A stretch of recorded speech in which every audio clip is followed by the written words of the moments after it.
کہ اگر انسان کسی بھی طریقے سے، کسی بھی ڈھنگ سے، کسی بھی طریقے سے، کسی بھی طور سے عزاداری امام حسین میں حصہ لیتا ہے تو یقین جانیے گا وہ مرتا نہیں، زندہ ہو جاتا ہے۔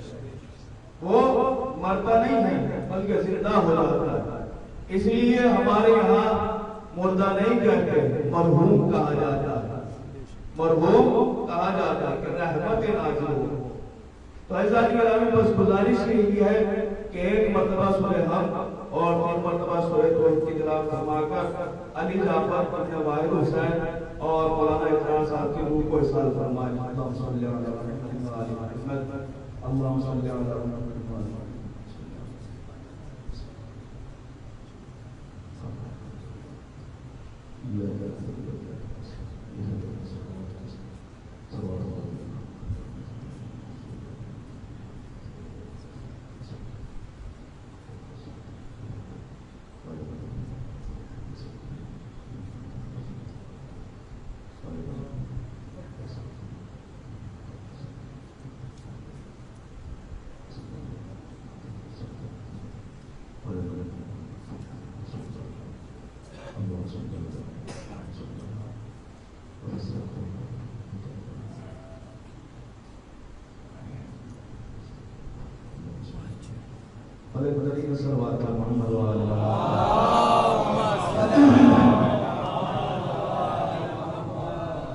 اعزازی گرامی میں نے جملہ کہا کہ جو بھی فرض ادا سے امام باڑے سے عزاداری امام حسین سے متصل ہوتا ہے، اگر جھک کر آتا ہے تو امام اتنا بلند کر دیتے ہیں کہ وہ دنیا کے کسی بھی گوشے میں شرکتہ نہیں ہوتا، اور وہ لوگ جو ملت بنا کر خطاب کرتے ہیں، حق کی ولایت کو ادا کرتے ہیں۔ یاد رکھیے گا جو بھی ولایت کے ساتھ آنے کے بعد فضائل کو پڑھتے ہیں، پیغامات کو دیتے ہیں، وہ کبھی مرتے نہیں ہیں۔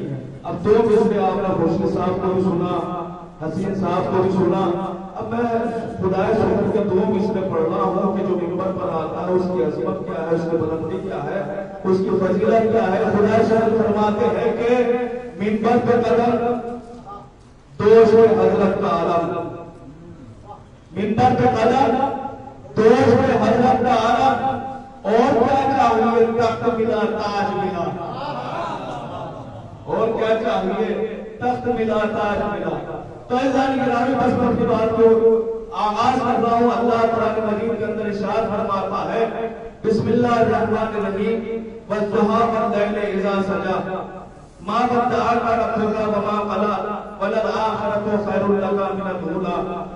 خداوند کریم اس سورے کے اندر عظمت رسالت آپ کو بیان کر رہا ہے کہ اے میرے حبیب، ہمیں آپ سے اتنی محبت ہے کہ ہم نے آپ کو کبھی تنہا نہیں چھوڑا، نہ کبھی دن میں تنہا چھوڑا اور نہ کبھی رات میں تنہا چھوڑا۔ اور میرے حبیب، ہمیں آپ سے اتنی محبت ہے، اتنی الفت ہے کہ جو کچھ ہم نے آپ کو اس دنیا میں عطا کیا ہے اس سے کہیں زیادہ آخرت میں ادا کریں گے۔ میں توجہ کیجئے گا، تمہیدی منزل ہے، 2-4 باتیں باب الفضائل میں ہیں، 2-4 پیغام ہیں جو تو فضل آپ کی خدمت میں رکھنا چاہتا ہوں۔ اے میرے حبیب، ہمیں آپ سے اتنی محبت ہے کہ ہم نے جو کچھ آپ کو اس دنیا میں عطا کیا اس سے کہیں زیادہ آخرت میں عطا کریں گے، اور اتنا عطا کریں گے، اتنا عطا کریں گے، وَلَا سَوْفَ يُعْطِيكَ رَبُّكَ فَتَرْضَىٰ، کہ آپ اپنے مالک سے، اپنے خالق سے، اپنے پروردگار سے راضی ہو جائیں گے۔ بھائی توجہ کیجئے گا، یہ مسئلہ ہے عجیب و غریب۔ آپ پورا قرآن پڑھ جائیے، قرآن کی 6666 آیات گرامی کے درمیان نبیوں کی دعائیں ملیں گی، انبیاء کی درخواستات ملیں گی۔ ہر نبی نے اللہ کی بارگاہ میں یہی کہا، پروردگار تو راضی ہو جا، پروردگار تو خوشنود ہو جا۔ اب توجہ کیجئے گا، یعنی ہر نبی کی تمنا، ہر نبی کی جستجو اور ہر نبی کا خیال یہ ہے کہ میرا پیغمبر مجھ سے راضی ہو جائے۔ ہر نبی یہ چاہتا ہے کہ میرا اللہ مجھ سے راضی ہو جائے، اور اللہ کیا چاہتا ہے کہ میرا حبیب مجھ سے راضی ہو جائے۔ اب قرآن مجید میں 2 مسئلے ہیں جو ہمارے سامنے رکھے۔ ایک مسئلہ ہے تمام نبیوں کے پیش نظر کہ اللہ کو کیسے راضی کیا جائے، اور ایک مسئلہ ہے خود اللہ کے پیش نظر کہ محمد کو کیسے راضی کیا جائے. میں توجہ کی جگہ رضائے مصطفیٰ کتنے کمال پر ہے. فاطمہ کے باپ کی خوشنودی اللہ کو کتنی مطلوب ہے کہ میرا پیغمبر مجھ سے راضی ہو جائے. اب توجہ کیجئے گا, اب اللہ نے فرمایا کہ میں کیسے راضی ہوتا ہوں اور میرا حبیب مجھ سے کیسے راضی ہوتا ہے. دونوں کی رضا کا پروانہ قرآن میں لکھا, ارشاد ہوا سورہ بقرہ دوسرا سورہ اور اس کی 143ویں آیت میں اللہ نے ارشاد فرمایا قد نرا تقلب وجهك في السماء فلا نولینک قبلۃ ترضاها. اے میرے حبیب, ہم آپ کا بار بار چہرے کو آسمان کی طرف بلند کرنا دیکھ رہے ہیں, ہم اسی کو قبلہ بنا دیں گے جس سے آپ راضی ہو جائیں گے. میں توجہ کیجیے گا, ہم اسی کو قبلہ بنا دیں گے جس سے آپ راضی ہو جائیں گے. اس لیے کہ بیت المقدس کی طرف جو نماز ہوتی تھی وہ رسول کے دل پر بار تھی, اس لیے کہ یہودی اور عیسائی دست کرتے تھے. تب اللہ نے کیا کہا کہ ہم کعبے کو قبلہ بنا دیتے ہیں چونکہ آپ کی رضا ہے, آپ چاہتے ہیں. تو اس کا مطلب یہ ہوا کہ اگر کعبہ قبلہ بنا تو اللہ کا رسول راضی ہوا, اور ہر نبی نے اللہ کی بارگاہ میں یہی کہا پروردگار تو راضی ہو جا, پروردگار تو راضی ہو جا. آدم نے کہا اللہ راضی ہو جا, نوح نے کہا اللہ راضی ہو جا, ابراہیم نے کہا اللہ راضی ہو جا, اسماعیل نے کہا اللہ راضی ہو جا. یعنی ایک لاکھ انبیاء نے اللہ کی بارگاہ ہمیں یہی کہا اللہ راضی ہو جا, اللہ راضی ہو جا. لیکن اس نے کسی کو اپنی رضا کا پروانہ نہیں دیا, بلکہ سورہ مائدہ کی 30ویں آیت میں ارشاد فرمایا الیوم اکملت لکم دینکم. توجہ کیجیے گا, الیوم اکملت لکم دینکم, آج کے دن دین کامل ہو گیا, نعمتیں تمام ہو گئی اور رسول ہم تم سے راضی ہو گئے. اب جملہ سنیے گا تو شاید اللہ میں اور اس کی رسول میں یہ معاہدہ ہو گیا تھا, دیکھو محمد ہم کعبے کو قبلہ بنائے, تم راضی ہو جانا, تم علی کو مولا بناؤ. سبحان اللہ, سبحان اللہ, اے بابا سبحان اللہ. دیکھو محمد ہم کعبے کو قبلہ بنائے, تم راضی ہو جانا, تم علی کو مولا بناؤ, ہم راضی ہو جائے. اچھا میرا عزیزو, یہ جو حدیث آتی من کنت مولا فہذا من مولا, سب کو یاد ہے. اور اس حدیث کو کیا کہتے ہیں؟ آیے ولایت. اس حدیث کو حدیث ولایت کہا جاتا ہے. اور یہ جو آیت ہے الیوم اکملت لکم, اس کو کہا جاتا ہے آیت ولایت. حدیث کتنی بڑی ہے, مختصر الفاظ, حدیث چھوٹی ہے لیکن معیار بلند ہے. آپ اس حدیث کو تاریخ سے نکال کے دکھائیں, کچھ بچتا ہے ہمارے پاس, کچھ بھی بچتا ہے. یہ حدیث چھوٹی سی ہے, رسول نے غدیر کے میدان میں یہ حدیث ارشاد فرمایا. اچھا حالات کیا تھے؟ حالات یہ تھے کہ رسول آخری حج کر کے واپس آ رہے تھے. اللہ نے جبرائیل کو بھیجا اور یہی حدیث, یہ آیت نازل ہوئی, یا ایھا الرسول بلغ, اے میرے رسول پہنچا دیجیے اس پیغام کو جس کا ہم تمہیں حکم دے چکے ہیں. اگر یہ پیغام نہ پہنچایا تو گویا کار رسالت کو کوئی کام انجام نہ دیا. اب سوال یہ ہے کہ رسول نے کیا کیا؟ کہ رسول نے یہ کیا جو آگے بڑھ گئے تھے ان کو پیچھے بلایا, جو پیچھے رہ گئے تھے ان کا انتظار کیا گیا. اچھا اگر ہمیں کوئی اعلان کرنا ہو مجلس کے بعد اور کچھ لوگ جانے لگے تو کوئی آدمی بول کر جائے گا بھائی رکائیے, ابھی اعلان سن کر جائیے گا. اچھا جو جا رہے تھے رسول نے بلایا کیوں؟ جو جا رہے تھے وہ تو گزر گئے, آگے چلے گئے, آگے چلے گئے. اچھا جو پیچھے تھے ان کا انتظار کیا جانے لگا. رسول شاید بتانا ہی چاہتے ہو جو آنے والے تھے وہ تھے مستقبل, جو چلے گئے تھے وہ تھے ماضی, جو کھڑے ہوئے تھے وہ تھے حال. اللہ رسول بتانا یہ چاہتے تھے یاد رکھو علی کی ولایت مستقبل میں بھی واجب ہے, حال میں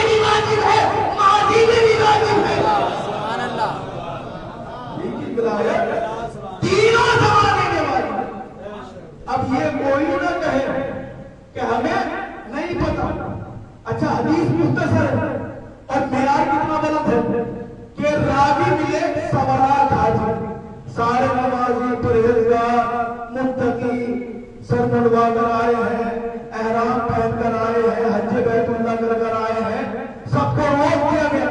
دوسرا کام کیا گیا کہ دوسرا کام یہ کیا گیا کہ رسول نے حکم دیا کہ کجاؤ کا ممبر بناؤ۔ اب شاید کوئی بات ہو آپ کے اندر کا بیان کرنا چاہتا ہوں، کیا کہا؟ کجاؤ کا ممبر بناؤ۔ سوال یہ ہے کہ رسول ہوتا کون ہے؟ رسول اس کو کہا جاتا ہے جو موعظہ کرے۔ میں توجہ کیجیے گا، رسول اس کو کہا جاتا ہے جو موعظہ کرے۔ تو رسول یہ کرتے مدینے سے ممبر منگا لیتے۔ اچھا نہیں منگا رہے تھے، سلمان کو موعظے کے ذریعے سے بھیجتے اور مدد منگا لیتے۔ اب ایک جواب تو آپ نے سنا ہوگا، ایک میری طرف سے سنتے جائیے۔ رسول نے نہ موعظے کے ذریعے سے ممبر بنایا، نہ سلمان کو بھیج کر ممبر منگایا۔ اب سوال یہ ہے کہ رسول نہ ممبر بنا رہے ہیں اور نہ ہی مدینے سے منگا رہے ہیں، یہ کجاؤ کا ممبر کیوں بنایا؟ تو شاید رسول کی آواز ہے، نادان ساکن تجھے نہیں معلوم، میں دنیا والوں کو بتانا چاہتا ہوں کہ جب میری مرضی کے بغیر ممبر نہیں بنا سکتے تو صاحب ممبر، سبحان اللہ سبحان اللہ، جب میری مرضی کے بغیر ممبر نہیں بنا سکتے تو صاحب ممبر کیسے بنا سکتے؟ دوسرا جواب سنو۔ اچھا رسول نے صرف یہی کجاؤ کا ممبر کیوں بنایا؟ آپ لکڑی کا ممبر بنا کے مٹھی کو اکٹھا کرتے، اس پر کھڑے ہو جاتے اور ہو جانے کے بعد خطبہ خطیب بیان کرتے اور لوگوں کے سامنے علی کو مولا بنا دیتے۔ یہ کجاؤ کا ممبر بنانے کی ضرورت کیا تھی؟ اب سنیے گا، عرب کے مردوں جب سفر کرتے تھے، جنگ میں جاتے تھے تو ان کے ساتھ گھوڑوں کے ساتھ اونٹ بھی ہوتے تھے، گھوڑوں کے ساتھ اونٹ بھی ہوتے تھے۔ اچھا جب اونٹ کے لے کر جاتے تھے تو کیا اس کے ساتھ پیدل سفر کرتے تھے؟ نہیں، اس کو اوپر بیٹھ کر جاتے تھے۔ اب خالی اونٹ کو اوپر نہیں بیٹھا جاتا، کجاوے کی ضرورت ہوتی، کجاوا رکھا جاتا ہے اور کجاوا رکھنے کے بعد اس کے بعد سفر کیا جاتا ہے۔ رسول نے کجاؤ کا ممبر بنا کر دنیا والوں کو بتلا دیا کہ یہ جب بھی سفر میں جائیں گے، اچھا سفر کرتے تھے اور جنگ میں جاتے تھے تو رسول بتلانا یہی چاہتے ہیں کہ جب یہ عرب کے مردوں سفر پر جائیں گے، جنگ میں جائیں گے، ان کو کجاوا نظر آئے گا تو غدیر کا میدان نظر آئے گا۔ کجاوا دکھے گا تو ان کو غدیر یاد آئے گا کہ غدیر میں کیا ہوا؟ علی کی ولایت کا اعلان ہوا۔ اچھا جب اعلان ولایت ہوا، علی کے سر پر تاج ولایت کو رکھا گیا، تاریخ نے لکھا کہ ایک شخص کھڑا ہوا اور اس کا نام تاریخ نے بتایا حارث بن نعمان قہری، حارث نام ہے اس کا۔ اور اٹھنے کے بعد ایک سوال کرنے والا، اللہم صلی علی محمد و آل محمد،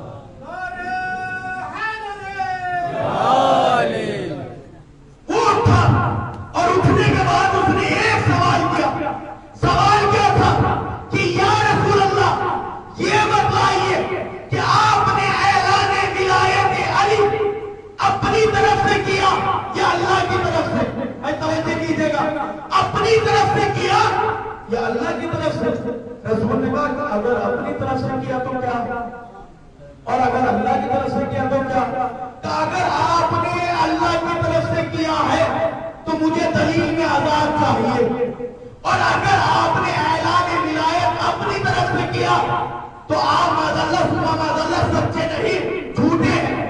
اب دو باتیں اس نے کہی کہ اگر اللہ کی طرف سے ہے تو دلیل میں عذاب چاہیے۔ جائیے قرآن پڑھیے، قرآن میں یہ سالہ سائل میں عذاب واقع للکافرین، ایک سوال کرنے والے نے ایسا سوال کیا، ایسے عذاب کا سوال کیا کہ جو کافروں سے مخصوص تھا۔ اب اس نے سوال کیا کہ اگر اعلان ولایت اللہ کی طرف سے ہے تو مجھے دلیل میں عذاب چاہیے۔ اب سوال یہ ہے کہ عذاب آیا یا نہیں آیا؟ کس طرح سے آیا، کس ڈھنگ سے آیا؟ کہ آسمان سے پتھر گرا اور یہ نشت و نابود ہو گیا۔ اب تاریخ میں ہمیں دو حارث ملے، ایک ہے غدیر کا حارث، یہ کس کا دشمن ہے؟ کہ یہ ہے ایک ہمیں خیبر میں حارث ملا، وہ کس کا دشمن ہے؟ کہ وہ ہے اللہ کا دشمن۔ کہ مارا کس نے؟ کہ علی نے مارا۔ غدیر میں جو حارث آیا کس کا دشمن ہے؟ کہ یہ ہے علی کی ولایت کا دشمن۔ مارا کس نے؟ اللہ نے مارا۔ سنیے گا آخری بندے تک شاید اللہ میں اور علی میں یہ معاہدہ ہو گیا تھا، اے علی تو میرے دشمن کو مار، میں تیرے دشمن۔ سبحان اللہ سبحان اللہ سبحان اللہ۔ تو میرے دشمن کو مار، میں تیرے دشمن کو مار۔ اچھا یہ اٹھا اور سوال کرنے لگا، اعلان ولایت آپ نے اپنی طرف سے کیا یا اللہ کی طرف سے کیا؟ عزیزان گرامی یہ ہے کون؟ یہ ہے نبی کا صحابی، نبی کی بس میں بیٹھتا تھا، نماز نبی کے ساتھ پڑھتا تھا، روزے نبی کے ساتھ پڑھتا تھا رکھتا تھا، اور حج بھی نبی کے ساتھ کر کے آ رہا تھا، ہر عمل اس کا نبی کے ساتھ تھا۔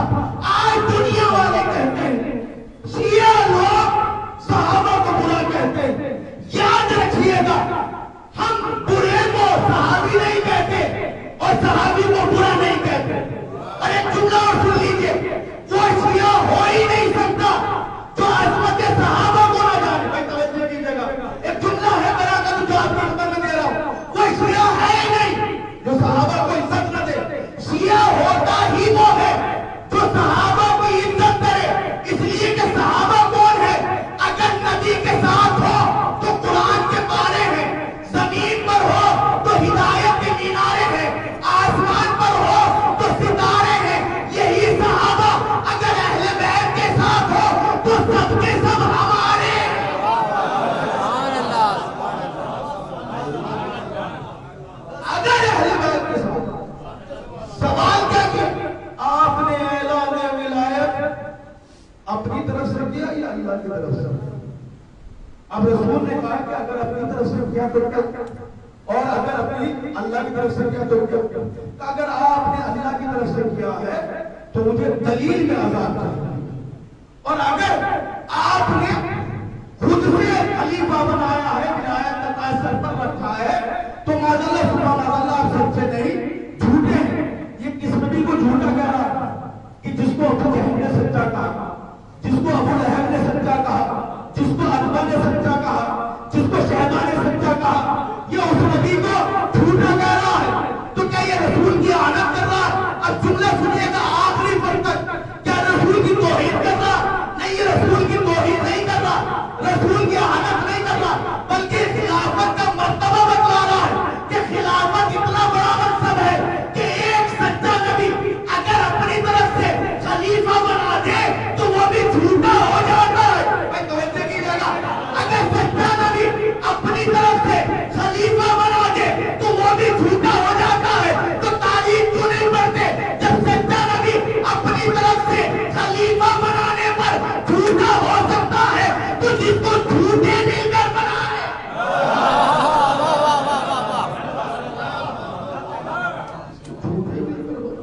وہ سچا کیسے ہے؟ تو اس نے کہا تھا کہ مجھے دلیل میں عذاب چاہیے۔ اچھا ولایت علی کا انکار کیا، دلیل میں کیا مانگا؟ عذاب مانگا۔ اس نے اپنا اسٹیٹس بدلا دیا کہ اگر علی کو نہ مانو تو زندہ نہ رہو، زندہ وہی رہے گا جو علی کو مانتا ہوگا۔ اس نے اپنا مرتبہ بتلایا کہ اگر علی کو نہ مانو تو زندہ نہ رہو۔ اچھا یہ دشمن کس کا ہے؟ علی کی ولایت کا دشمن ہے، علی کو نہیں مانتا۔ ایک دشمن ہمیں اور ملا خلافت کا، کون ہے وہ؟ کہ جب اللہ نے کہا کہ کرو آدم کو سجدہ، سب نے کیا الا ابلیس، شیطان نے نہیں کی۔ تو پروردگار نے کہا اچھا ایک پیغام سن لو، جب اللہ نے پوچھا تو سجدہ نہیں کر رہے ہو، کہ اس لیے سجدہ نہیں کر رہا ہوں میں آگ سے بنا ہوں اور اس کو مٹی سے بنایا ہے، میں آ گئی، میں تکبر آ گیا۔ یاد رکھیے گا تکبر کرنے والا انسان نہیں ہوتا، شیطان ہوتا ہے۔ یہ سنت شیطان ہے۔ اول مرتبہ ابتدائی دنیا ہے، میں بنا ہوں آگ سے، اس کو مٹی سے بنایا ہے. اچھا نکل جا میرے بار بار سے. اچھا جب نکل رہا تھا تو اس نے کیا کہا؟ پروردگار چاہ رہا ہوں لیکن پروردگار مجھے زندگی چاہیے. پڑھیے قرآن، قرآن کے 3 سورے 3 سوروں میں ایک آیا قالا رب ارجعونی لعلی اعمل صالحا. پروردگار جا تو رہا ہوں لیکن مجھے قیامت تک کی زندگی چاہیے. کب زندگی مانگی؟ انکار خلافت آدم پر. ادھر علی کے دشمن نے کیا کہا کہ اگر علی کو مانوں گا نہیں تو مجھے عذاب چاہیے. یعنی ادھر علی کی ولایت پر موت مانگی، ادھر انکار خلافت پر کیا مانگا؟ زندگی مانگی. تو اب یہ تو طے ہو گیا شیطان کے کردار سے اور نعمان کے کردار سے کہ آدم کے دشمن کو زندہ رہنے کا حق ہے، علی کے دشمن کو زندہ رہنے کا حق نہیں. سلام پڑھیے محمد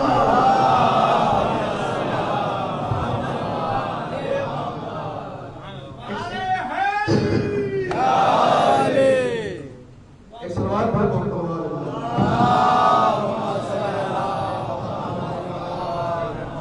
انکار کیا، نہیں ماننا تو زندہ بھی نہیں رہے گا، نہیں ماننا تو زندہ بھی نہیں رہے گا. آج ہمارے یہاں کیا ہو رہا؟ اچھا حدیث کیا ہے؟ من کنت مولا فہذا مولا. یہی تو حدیث ہے، سب کو یاد ہے، سب جانتے ہیں. بچوں کو یاد کرائے جاتے ہیں اور یاد بھی کرانا چاہیے. اگر بچپن سے علی علی کرے گا تو جوانی میں بھی آ کر علی علی، مرنے کے بعد بھی علی علی، زندہ رہے گا تب بھی علی علی. یہ حدیث ہمیں یاد کرانی چاہیے. حدیث کیا ہے؟ من کنت مولا فہذا علی مولا. جس کا میں مولا اس کا علی مولا. جب اغیار نے یہ آیت یہ حدیث سنی تو انہوں نے کہا کہ یہاں پر مولا کے معنی دوست کے ہیں، مولا کے معنی غلام کے ہیں. میں نے کہا پہلے حدیث کو صحیح طریقے سے پڑھو. رسول نے کیا کہا؟ من کنت مولا، جس کا میں مولا اس کے علی مولا. اگر تم رسول کو غلام مانتے ہو، تم نے رسول کو غلام مانا تو علی کو بھی غلام مان لیا. ہم نے رسول کو بھی آقا مانا، علی کو بھی آقا مانا. سبحان اللہ سبحان اللہ. اچھا یہ تو اغیار کا مسئلہ. اب ایک تلخ جملہ ہے جو آپ کی خدمت میں بیان کریں. حدیث کیا ہے؟ من کنت مولا فہذا علی مولا. یہ حدیث مقید نہیں ہے، مطلق ہے. مقید اور مطلق بزرگ جانتے ہیں، بچوں کو سمجھانے کے لیے مطلق اور مقید کا مطلب کیا ہے؟ کا مطلب یہ ہے مقید اس کو کہتے ہیں جس میں قید لگا دی جائے. قید کا مطلب کیا ہے؟ صبح کی نماز اس ٹائم سے شروع ہوگی اس ٹائم پر ختم ہوگی. مطلق کا مطلب کیا ہے؟ نماز جس ٹائم پر آپ پڑھنا دے نماز پڑھ لیں، اس میں کوئی قید نہیں ہے، وہ آزاد ہے. تو یہ حدیث کیا ہے؟ مطلق ہے، مقید نہیں ہے. کب کس طریقے سے؟ رسول نے کہا کہ جس کا میں مولا. اب سامنے انسان ہے، حیوان ہے، کائنات ہے، جس کی بھی رسول مولا ہے اس کے علی مولا. اور جملہ آپ نے اعمال عید القدیر کرایا، اس میں کیا ہے کہ اگر عید القدیر کے دن کو روزہ رکھے تو تمام زندگی روزہ رکھنے کا ثواب اس کو دیا جائے گا. یا عید القدیر کے دن اگر کوئی 1 روپیہ خیرات کرے دے تو 8 دنوں میں 1 لاکھ روپیہ دینے کا ثواب اس کو دیا جائے گا. یعنی قدیر کے دن آپ نے خرچ کتنا کیا؟ 1 روپیہ، ثواب کتنا ملا؟ 1 لاکھ روپے کا. یعنی یہ علی کی ولایت ہے. کم دو گے زیادہ لوگے؟ کم دو گے زیادہ لوگ. اچھا ایک حدیث کی اور ہے کہ اگر کوئی عید القدیر کے دن ایک مومن کو کھانا کھلائے تو گویا ایسا ہے کہ اس نے تمام انبیاء کو اپنے دسترخوان پر کھانا کھلایا. ایک مومن کو کھانا. اور رسول اور معصوم یہ نہیں رکے بلکہ کیا کہا کہ اگر ایک مومن کو کھانا کھلائے تو تمام انبیاء اس کے مہمان ہوں گے. اور خالی معصوم آگے بڑھنے والا نبی نہیں بلکہ تمام مومنین ثواب اس کو دیا جائے گا. کتنوں کو کھلایا؟ ایک کو. ثواب کتنا مل رہا ہے؟ ثواب یہ ہے کہ آپ نے آدم کو کھانا کھلایا، نوح کو کھانا کھلایا، ابراہیم کو کھانا کھلایا، اسماعیل کو کھانا کھلایا، محمد مصطفیٰ کو کھانا کھلایا.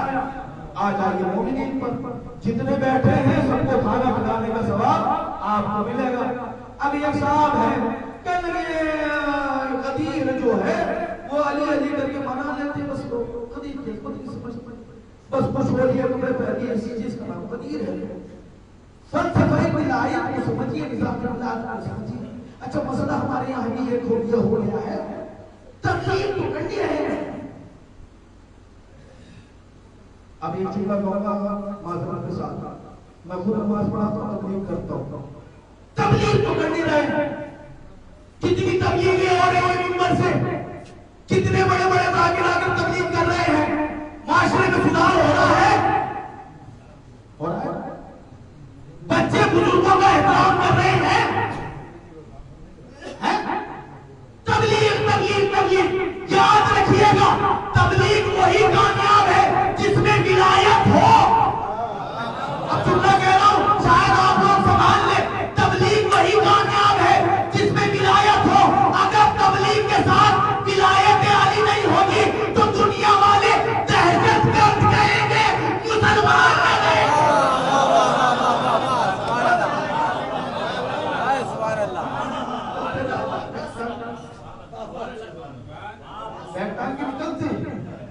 مسلمان نہیں ہے، دہشت گرد ہے. اگر علی کی ولایت کو سمجھا ہوتا اور تبلیغ کرتے تو آج ہر انسان، ہر مسلمان شان و شوکت کے ساتھ جیتا. لیکن ولایت کو چھوڑا، لوگوں نے کیا کہا؟ دہشت گرد. دہشت گرد. یاد رکھیے، اجی کھانا کھلانے کی ضرورت کیا ہے؟ نسل و نیاز کرنے کی ضرورت کیا ہے؟ اچھا تم بڑے ہو کہ سید سیستانی بڑے ہیں؟ تم بڑے ہو کہ سید سیستانی بڑے ہیں؟ کیوں لوگوں کو کھانا کھلایا جا رہا؟ غریبوں کو دے دو، ان کو یتیموں کو پالو. تم بڑے ہو یا سید سیستانی؟ ابھی آ رہا ہے پہلو، لوگ نجف سے کربلا جائیں گے، گھروں کا کھانا کھلایا جاتا ہے، اربوں ڈالر خرچ کیے جاتے ہیں. سید سیستانی نے کبھی نہیں کہا یہ پیسہ روک کر یتیموں کو دے دو.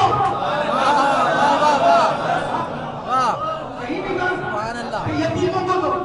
اچھا کہہ رہے ہیں کہ اگر کھلانا ہی ہے تو غریبوں کو کھلاؤ، یا امیروں کو دسترخوان پر کیوں بٹھایا جا رہا ہے؟ اب ذرا اتنا بتلائیے، معصوم نے کیا کہا؟ ایک مومن کو کھانا کھلاؤ. یہ نہیں کہا کہ غریب ہو یا امیر ہو.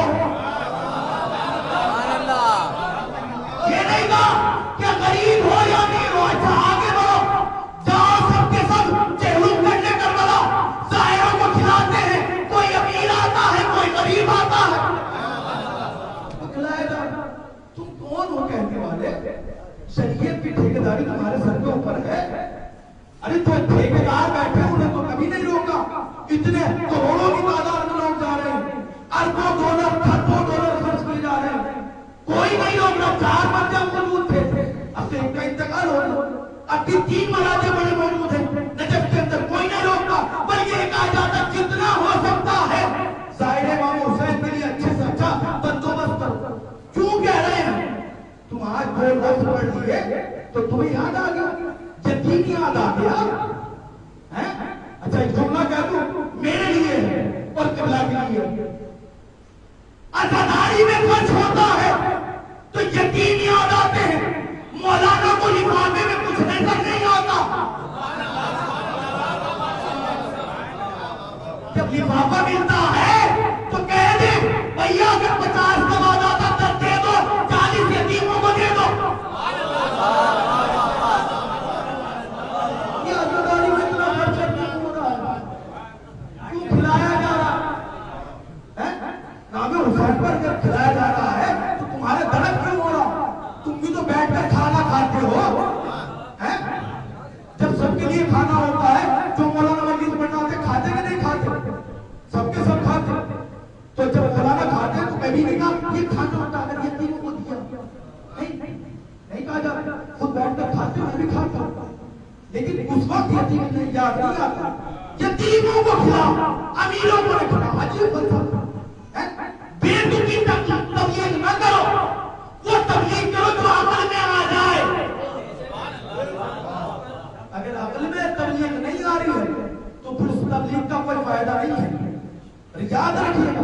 اور یہ کہا جاتا ہے یہ داد کیوں؟ داد تو ایسا لگتا ہے جیسے کہ کھجلی ہو رہی ہے. یہ داد کیوں دی جاتی ہے؟ یہ خیبر و خندق میں پڑھا جا رہا ہے. خیبر سے تبلیغ نکال کر دکھاؤ. اگر خیبر شروع کر دوں تو 15-20 منٹ تک تبلیغ کر سکتا ہوں. اچھا یہ بتائیے علی جنگ کرنے کے لیے گئے خیبر میں، طاقت دکھانے گئے تھے، زور دکھانے گئے تھے، اسلحہ و لشکر دکھانے گئے تھے؟ نہیں. کس لیے گئے تھے؟ اسلام کی تبلیغ کے لیے گئے تھے. تو خیبر سے تبلیغ بھی تو لوگ بند کر دیا جا رہا ہے. ممبر پر خیبر و خندق کیوں پڑھا جا رہا ہے؟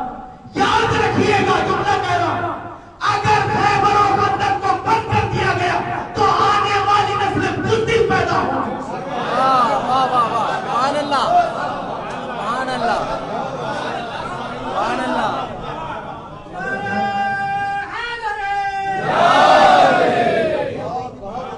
اگر خیبر و خندق نہ پڑھے گا، آپ نے پڑھا نہیں کیا؟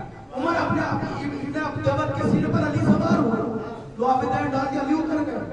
اور اترنے کے بعد بعد میں اس کا سر کاٹا. کیوں کاٹا؟ کس نے پوچھا؟ جبھی قتل کر دیں گے. کہا نہیں، میں اللہ کی مرضی کے لیے حرم